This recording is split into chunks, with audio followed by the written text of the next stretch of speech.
खास पेशकश में आपका स्वागत है। मैं हूं रश्मि श्रीवास्तव आपके साथ। बिहार में पिछले दिनों एआई समिट हुआ और इसमें सबसे ज्यादा चर्चा हुई है सीएम सम्राट चौधरी के एक बयान की, जिसने नई सियासी बहस छेड़ दी।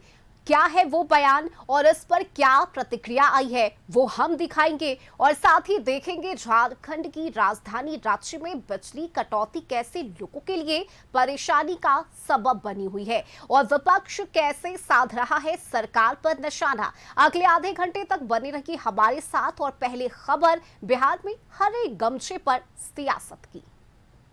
हरा गमछा लहराते हुए तेजस्वी यादव का ये वीडियो कभी काफी चर्चित हुआ था और आरजेडी कार्यकर्ताओं का सिग्नेचर स्टाइल बन गया था।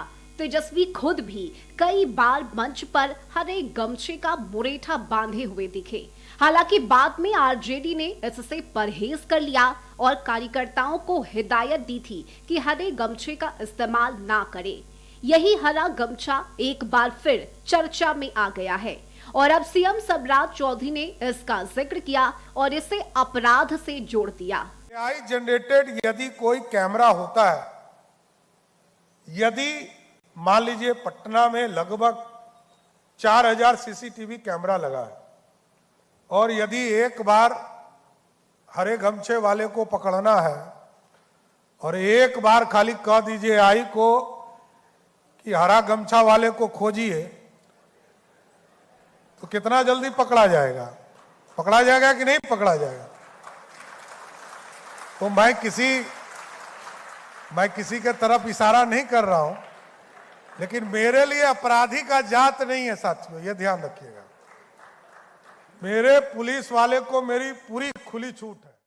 दरअसल सम्राट चौधरी के गृह विभाग संभालने और फिर मुख्यमंत्री बनने के बाद लगातार एनकाउंटर हुए, जिसके बाद तेजस्वी यादव ने इसे जाति से जोड़ते हुए कहा था कि यादवों का एनकाउंटर किया जा रहा है। और जब हरे गमछे के बहाने मुख्यमंत्री ने आरजेडी पर निशाना साधा तो आरजेडी ने इस पर सवाल उठा दिया।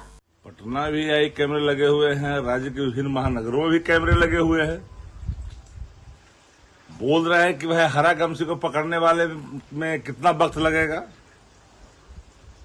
तो जितना देर भगवा को लगेगा उससे ज्यादा लगेगा। ये भरम में नहीं थे, भगवा वाला जल्दी पकड़ाता है, हरा वाला तो हरियाली के प्रतीक है ना, खुशहाली का भी है, लेकिन भड़कने वाला कलर वही है जिसको तुरंत पकड़ लेता है लोग। सीएम सम्राट चौधरी ने हरे गमछे की चर्चा की थी एआई समिट के दौरान और कहा था कि आर्टिफिशियल इंटेलिजेंस वाले कैमरे अपराधियों को पकड़ेंगे। जेडीयू ने भी इसे सही ठहराया। साथ ही जाति देखकर एनकाउंटर के तेजस्वी यादव के बयान पर पलटवार भी किया। माननीय सम्राट चौधरी जी ने जिस बिहार में तेजस्वी जी के पिताजी कहते थे आईटी बाईटी क्या होता है, उस बिहार में आर्टिफिशियल इंटेलिजेंस का समिट हो रहा है। दौर बदला, समय बदला। अब माननीय सम्राट चौधरी जी ने कहा कि अपराध करोगे और नकाब ओढ़ लोगे, गमछा ओढ़ के करोगे, हरा गमछा रखोगे और सोचोगे कि अपराध करेंगे तो बच जाएंगे। अब आर्टिफिशियल कैमरे में भी कैद होगे, कानून के जज में भी कैद होगे, न्यायपालिका भी कैद करेगा। इसलिए हरा गमछा पहन करके अपराध करने का जो राजनीतिक मनोवृत्ति कुछ लोग पैदा करना चाहते हैं, जो विपक्ष के नेता एक खास जाति को टारगेट बना रहे हैं, उस जाति को अपराधी घोषित करना चाह रहे हैं। बिहार में चुनाव अभी दूर है, लेकिन सत्ता की ड्राइविंग सीट पर जेडीयू की जगह बीजेपी है। ऐसे में सियासी प्रतीकों की लड़ाई अभी से तेज हो गई है। वैसे गमछा बिहार के ग्रामीण इलाकों में धड़ल्ले से इस्तेमाल होता है, लेकिन इससे हरे रंग को एक राजनीतिक पहचान और अपराध से जोड़ने की कोशिश हो रही है। कैमरामैन कृष्णा झा के साथ पटना से राजीव रंजन की रिपोर्ट।